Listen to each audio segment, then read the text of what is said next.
कि उनके बारे में इतना ही कहूँगा कि हार को जीत की एक दुआ मिल गई, तपते हुए मौसम में ठंडी हवा मिल गई और आप आए जनाब तो कुछ यूँ लगा हमारे जख्मों को जैसे दवा मिल गई। मैं गुजारिश करूँगा जनाब दयाल सिंह जी से आए स्टेज पे और तशरीफ लाएं, और मैं निसार साहब से गुजारिश करूँगा कि आप उनका स्वागत करें। जनाब दयाल सिंह साहब जरा जोरदार ताली बजाइए।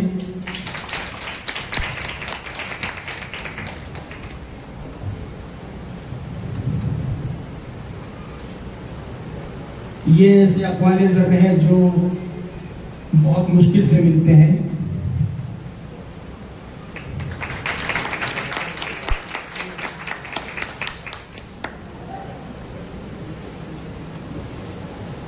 मैं गुजारिश भी करूँगा दयाल सिंह जी के अपने ख्यालात हमारे सामने रखें।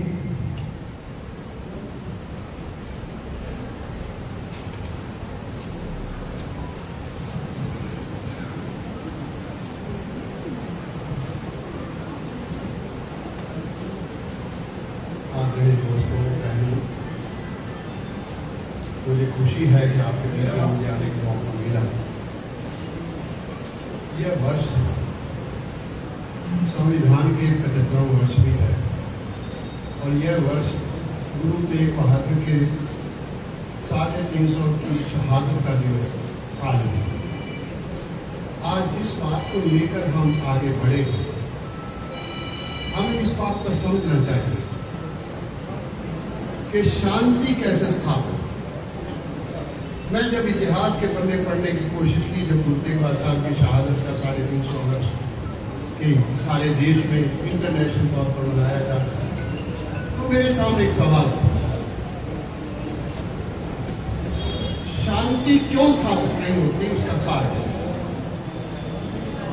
जब ये कहा जाने लगे कि मुगलों का इतिहास मिटा देना चाहिए तो शांति कैसे पैदा हो जाएगी। मैंने सवाल किया, अगर मुगल इतिहास खत्म हो जाएगा तो सिख इतिहास भी खत्म हो जाएगा। गुरु नानक से लेकर गुरु गोविंद सिंह तक, बाबर से लेकर औरंगजेब तक हमारा समकालीन इतिहास, हम यह भी नहीं समझ पाए कि इस देश में, जिसे हम हिंदुस्तान कह रहे हैं, इस देश में मुसलमानों की आबादी कभी भी 20% से कभी ज्यादा नहीं बढ़ी। चाहे वो तुगलक वंश हो, चाहे वो खिलजी वंश हो, चाहे वो लोधी वंश हो और चाहे मुगल सल्तनत हो। अभी हमारे दोस्त ने जिस बात को उठाया, मैं उन्हीं के सामने बात कर। हिंदू समाज 2 धाराओं में बटा, शांति क्यों नहीं होती? मेरा सवाल आपसे केवल है। हिंदू समाज 2 धाराओं में बटा, एक शासित वर्ग था, एक शोषित वर्ग। जो शासित वर्ग था, जिसे हम ये मान सकते हैं कि जो उच्च श्रेणी के लोग थे, जिसको आज भी अपर कास्ट कहते हैं, ब्राह्मण, वैश्य, राजपूत और ठाकुर, ये चाहे तुगलक वंश हो, राज सत्ता का प्रशासन इसी के पास है, चाहे खिलजी वंश हो, राज सत्ता का प्रशासन इसी के पास है, चाहे लोधी वंश हो, राज सत्ता का सारा आनंद यही दे रहे, और चाहे मुगल काल हो, राज सत्ता पूरी इन्हीं के हाथ में।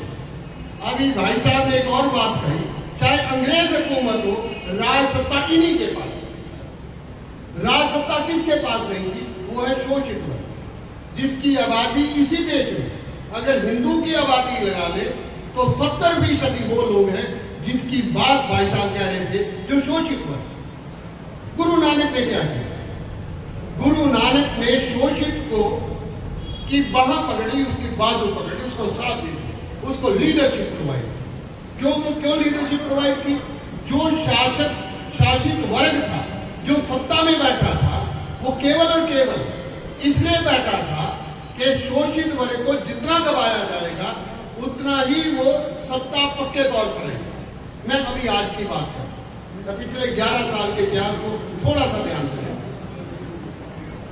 ये कहा गया 4 चीजें होनी चाहिए। एक, सत्ता शासित वर्ग जो उच्च वर्ग है उसके पास। आज 11 साल से आप देख ले, समझ ले, सत्ता उसी के पास। दूसरा, अभी क्रोनिक कैपिटलिज्म की बात कर रही थी। दूसरा क्या कारण हुआ कि सत्ता का ऐसा आधार बना दिया जाए, धन का ऐसा आधार बना दिया जाए, वो दो तीन शाहूकारों के बीच में रह जाए, किसी और के पास ना रहे, बाकी सब शोषित हो जाए। उसके लिए एक लाभार्थी इश्यू निकाल दिया। 80 करोड़ लोगों को जिस देश में 5 किलो अनाज पर रहना पड़े, उस देश में शांति कहां से होगी? सवाल इस बात पर हम शांति ढूंढने लगे। शांति कैसे? जब आप 80 करोड़ लोगों को केवल 5 किलो अनाज पर पैदा कर देंगे, और पिछले 11 साल से करते हैं, कोई सोच नहीं, कोई आधार नहीं। हम तो मजदूर की लड़ाई लड़ रहे थे, यहाँ तो मजदूर की जरूरत ही नहीं है, यहाँ तो मजदूर का लेना देना ही नहीं है। यहाँ जिसका लेना देना रहा, उन्होंने क्या किया कि सत्ता का ऐसा समीकरण बना दो कि 4 चीजों पर हथियार, धर्म के नाम पर एक ऐसे धर्म की विवेचना कर दो जिसको कहो कि ये मेजोरिटेरियनिज्म है, ये बहुसंख्यकवाद है। मैं कहीं से पूछा, डॉक्टर अम्बेडकर ने ये कहा कि मैं पैदा हिंदू हुआ पर मरूंगा हिंदू, वो बहुत बन गए। मेरा डॉक्टर अम्बेडकर से सवाल, आप बहुत तो बन गए। आर्टिकल 25 अनुच्छेद 25 धारा 25 इसी कॉन्स्टिट्यूशन, क्या लिखा वो डॉक्टर अम्बेडकर ने? अगर ड्राफ्टिंग कमेटी के चेयरमैन हुए थे तो उन्होंने लिखा होगा, मैंने तो नहीं लिखा। तो डॉक्टर अम्बेडकर ने क्या किया, उसमें लिख दिया कि हिंदू इंक्लूड्स, हिंदू में शामिल है बौद्ध, जैन और सिख। तो फिर हिंदू कौन है?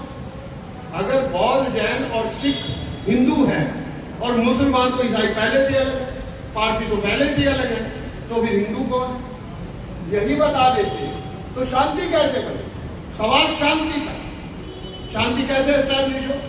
कि जब आपने कह दिया कि ये जो तीनों हैं, ना सिख कहता मैं हिंदू हूं क्योंकि हिंदू के विरोध पर खड़ा हुआ, ना जैन ये मानने के लिए तैयार है, और डॉक्टर अम्बेडकर ने तो रीडल्स इन हिंदुइज्म लिखा, तो डॉक्टर अम्बेडकर को मान ही नहीं सकता। तो मुझे बता दें तो हिंदू कौन है? तो शांति कैसे स्थापित होगी इस देश में?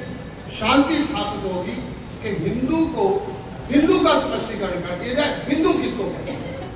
अगर हिंदू वो 13% है तो फिर वो मेजॉरिटी में नहीं है। अगर वो 13% है तो फिर वो मेजॉरिटी में कहां है? अगर वो 70% है या 80% है या 90% है तो फिर हिंदू का डेफिनेशन क्या है? हिंदू किसको कह रहे?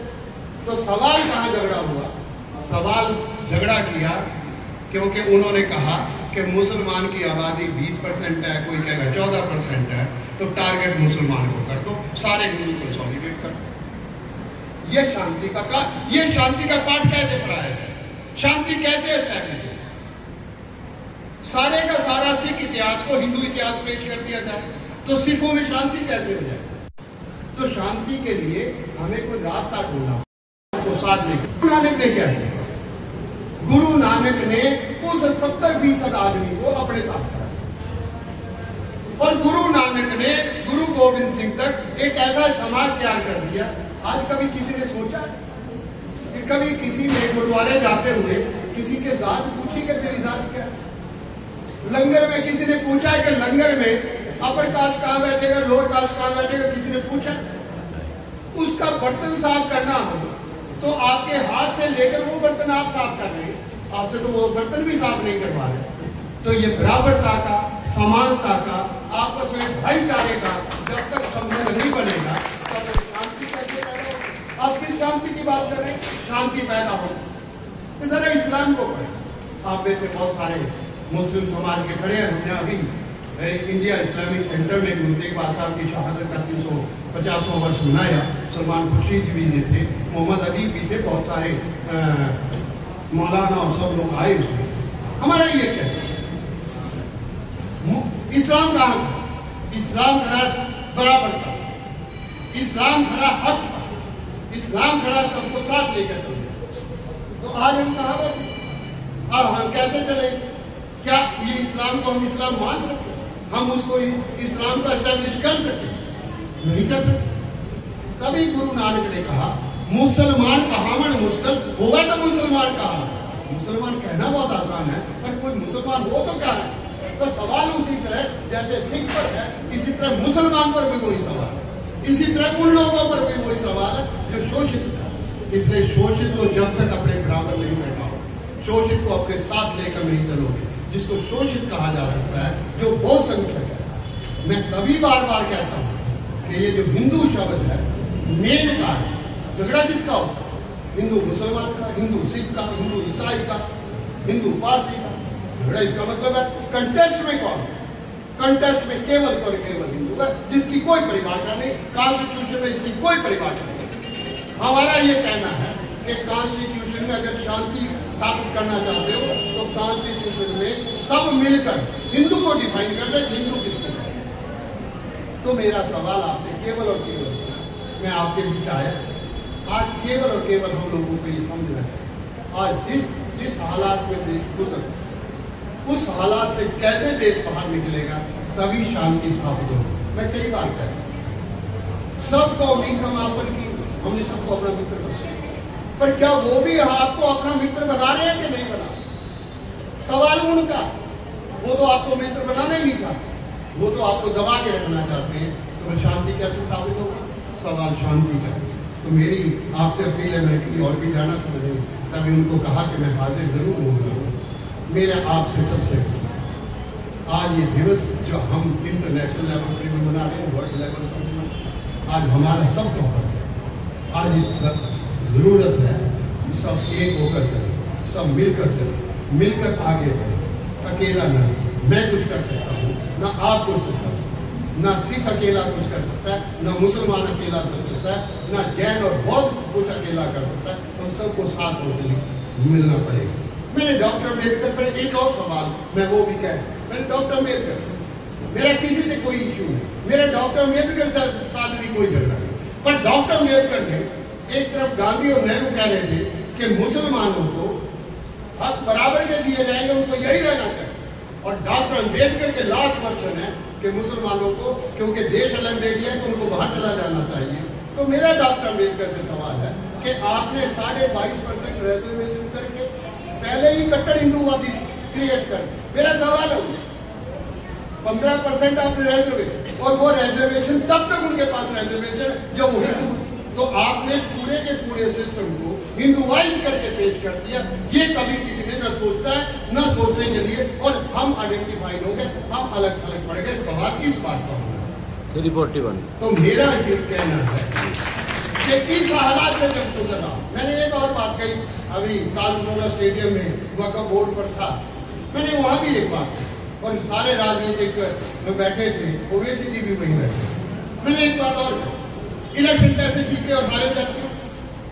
543 सीट, 131 रिजर्व, वो जिनके हाथ में सत्ता है, वो 131 रिजर्व सीट उसकी जेब में चली जाती है, उसको तो चाहिए 142 राज सत्ता के लिए। और जो अपोजिशन जो कहती है हमें सत्ता मिलेगी, हम देश का भला करेंगे, हम समाज को साथ लेकर चलेंगे, वो 412 में से उसको 273 लेनी, उनको 142 लेनी। तो कैसे आप सत्ता के पास उठाए? ये सवाल उठने चाहिए, तभी शांति होगी। शांति केवल ये कहने से कि आओ मिलकर शांति शांति खेलें, हम शांति खेल तो सकते हैं, हम शांति के साथ खेल तो कर सकते हैं, पर शांति स्थापित कैसे हो? सवाल सबसे बड़ा ये है, आओ मिलकर बैठे, मिलकर विचार करें। इस देश में एक नए जन जागरण की जरूरत है, और हमको मिलकर आगे बढ़ने की जरूरत है। जिस हालात में हमने अन्ना आंदोलन ने जिस हालात में इस देश को फंसाया, उस हालात के नतीजे हैं ये 11 साल। ये अन्ना, हम सब वहाँ डांस कर रहे थे, हम सारे भाग रहे थे, अन्ना अन्ना हो रहे थे, सारे तिरंगे को लेकर घूम रहे थे। मैं तो उनसे पूछता हूँ, और इन जो पत्रकार जो आज उनका विरोध कर रहे हैं, इन्हीं पत्रकारों ने ही अन्ना आंदोलन को खड़ा किया था। तो मैं इन सवाल उनसे थी, तो मेरा आपसे केवल और केवल निवेदन है, आज ये बहुत हमारे लिए बहुत बड़ा दिन है। जहाँ शांति नहीं है वहाँ विकास नहीं हो सकता, और शांति के लिए हम सबको मिलकर बैठना पड़ेगा, एक दूसरे के नजदीक आना पड़ेगा, दुख और दर्द संभाल के एक दूसरे के साझे करने पड़ेंगे, तभी शांति हो सकती है, और कोई रास्ता शांति का नहीं। बहुत बहुत शुक्रिया। मैं मालिका और मातृका जी ने कहा कि आपको आना है, मैं हाजिर हुआ हूँ। बहुत बहुत शायद मैं कुछ बातें ऐसी कह गया हूँ, शायद उनमें किसी को लगे कि शायद कोई ऐसी बात हो तो उसके लिए मैं माफ़ी मांगने में कोई इतराज़ नहीं है, पर मैं ये कहता हूँ कि गुरु नानक का एक लास्ट वर्ष है, सच की वाणी नानक आकर सच सुनाई सी सच की वेला। आज सच बोलने की ज़रूरत है और सच बोलने के लिए हमें पीछे हटना नहीं चाहिए कि सच पर चलने की कोशिश करनी चाहिए। इतना ही आपसे अभिप्राय है। बहुत बहुत शुक्रिया। बहुत